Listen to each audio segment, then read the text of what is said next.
Allah membuka mata kita. Penangkapan Munarman di kediamannya Selasa lalu ternyata diikuti dengan beragam fakta yang membuat kita geleng-geleng kepala. Kita mulai dengan kualitas akhlak Munarman. Sekarang kita tahu Munarman ini mirip-mirip dengan Rizik. Kalau Rizik punya Firza, Munarman punya Lili. Nama Lili menjadi viral dikenal gara-gara foto-foto dan videonya. Dia adalah tokoh utama perempuan dalam sebuah video berjudul 20 jam bersama Lili Sofia, Balada Cinta Sekjen FPI. Di dalamnya ada judul kedua, Cinta dan Syahwat Munarman dan Lili Sofia. Dalam video berdurasi sekitar 1,5 menit itu, termuat adegan rekaman CCTV yang menampilkan Munarman dan Lili check-in di sebuah hotel. Berbeda dengan chat mesum Rizik, tidak ada konten cabul di dalam video ini. Kita hanya tahu Lili dan Munarman datang secara terpisah di sebuah hotel dan 20 jam kemudian keluar dari kamar hotel bersama-sama. Penonton dipersilakan untuk menyimpulkan sendiri apa yang mereka lakukan. Saya sendiri semula masih ragu apakah video ini asli atau rekayasa. Tapi keraguan itu dengan segera sirna ketika pengacara Munarman sendiri, Ikhwan Tuan Kota, mengatakan pasangan yang ada dalam video tersebut memang adalah Munarman dan Lili. Hanya saja, kata Ikhwan, Lili itu bukan selingkuhan Munarman, melainkan istri keduanya, dan mereka menikah sejak 2009. Ikhwan juga mengaku heran mengapa video itu diributkan, dan video tersebut sebenarnya sudah lama beredar. Poligami kan boleh-boleh aja menurut agama, kenapa kita yang sewot, kata Ikhwan.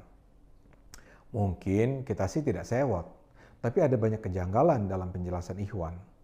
Saya gambarkan singkat ya kronologi peristiwa yang terekam dalam video. Dalam rekaman CCTV itu, Lili dan Munarman datang ke hotel secara terpisah. Mula-mula Lili memesan kamar dulu. Baru beberapa saat kemudian Munarman menyusul. Dan terlihat sekali Lili nampak gelisah saat memesan kamar hotel di front desk. Begitu juga ketika Munarman datang kemudian, dia nampak berjalan dengan sangat terburu-buru menuju lift yang membawanya ke kamar 701. Ketika 20 jam kemudian mereka keluar kamar, Munarman juga nampak berjaga-jaga melihat kondisi sekitar. Bagi kita yang berakal sehat, adegan itu tidak mencerminkan hubungan mesra antara pasangan suami istri yang sah. Apalagi kemudian bocor juga informasi yang menunjukkan bahwa mereka berdua ternyata diketahui check-in di 15 hotel yang berbeda. Pertanyaannya, kalau memang mereka adalah suami istri yang sah, mengapa harus sering menginap di hotel? Memang sebagai suami istri mereka nggak punya rumah. Kalau memang pasangan yang sah, kenapa harus gelisah? Apalagi kemudian diketahui bahwa dalam media sosialnya, Lili menulis statusnya bahwa dia lajang, alias tidak menikah. Jadi jawaban Ikhwan jelas janggal. Tentu saja akan ada yang bilang, kalaulah mereka berselingkuh bukankah itu urusan pribadi orang? Kenapa harus nyinyir? Buat saya ini jadi urusan serius karena image Munarman selama ini adalah pejuang Islam. Bila akhlak Munarman seperti ini, apa perlu kita percaya bahwa dia memang seorang muslim yang secara tawadu memperjuangkan Islam? Ini 11-12 dengan Rizik. Kalau ternyata Rizik berbuat cabul dengan Firza, layakkah umat memandangnya sebagai imam besar? Halnya Munarman, kalau saja dia bukan sekjen Front Pembela Islam, bukan panglima laskar pembela Islam, bukan tokoh yang meneriakan arti penting menegakkan hukum Islam, syariah Islam, negara Islam, soal jadi lain. Tapi dengan terbongkarnya skandal dia dengan Lili, kita layak melihat perjuangan Islam dia sebagai perjuangan palsu. Munarman itu fake. Dan bukan cuma Munarman yang sekarang terbongkar aibnya. Tersebar pula di media sosial informasi bahwa Aziz Yanuar, pengacara Munarman, memiliki perilaku seks yang aneh. Dia kabarnya dijuluki Sailor Moon karena menyukai pasangan-pasangannya mengenakan kostum figur anime Jepang Sailor Moon. Bisa dibilang satu persatu sisi negatif mereka yang mengaku-aku pejuang Islam ini terbongkar.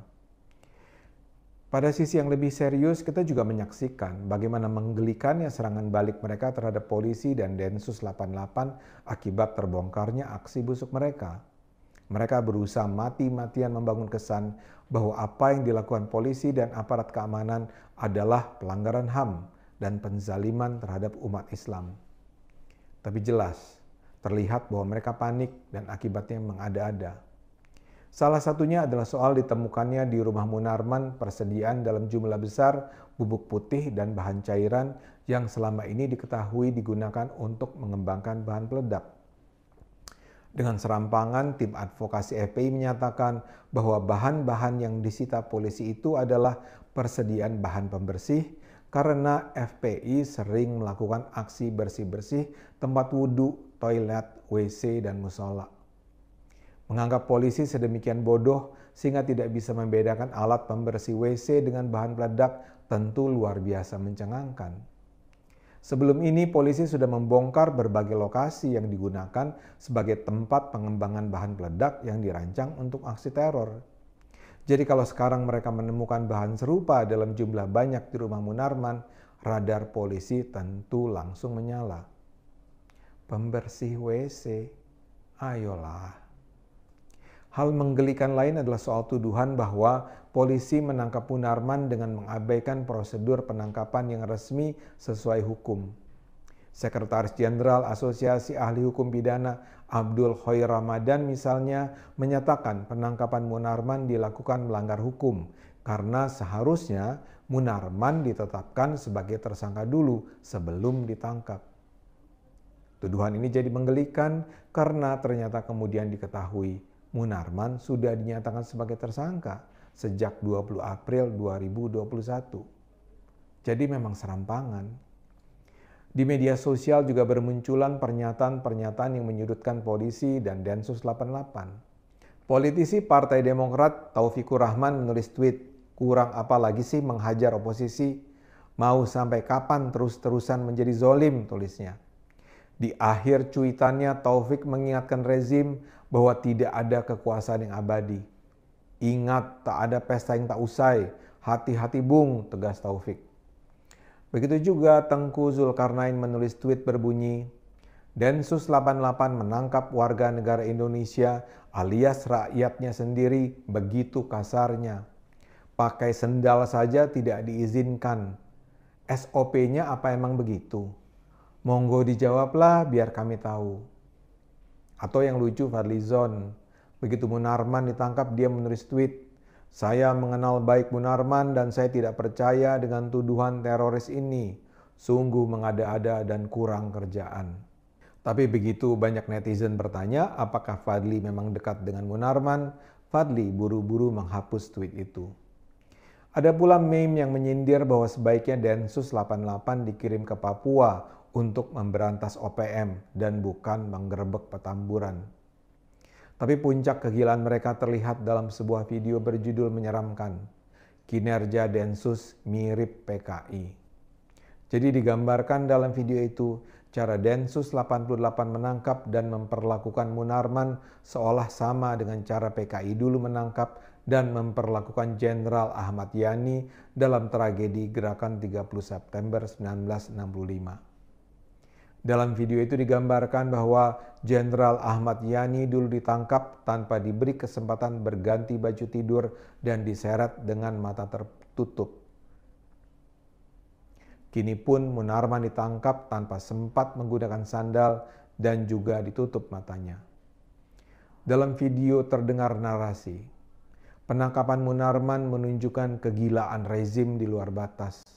Kalau dibiarkan besok atau lusa dengan dalih apapun, tanpa bukti apapun, rezim bisa menangkap siapapun dengan alasan suka-suka. Sudah waktunya tunjukkan kekuatan umat Islam.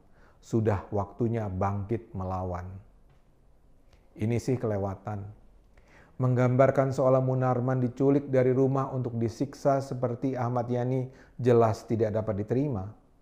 Dan mengatakan kasus Munarman ini seharusnya membawa umat Islam bangkit melawan adalah seruan yang membahayakan. Tapi nampaknya kita memang harus siap menghadapi reaksi brutal semacam ini.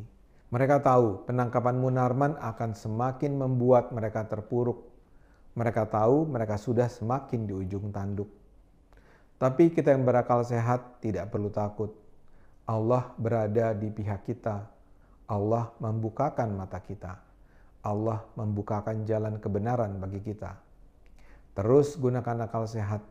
Hanya dengan akal sehat, insya Allah bangsa ini akan selamat.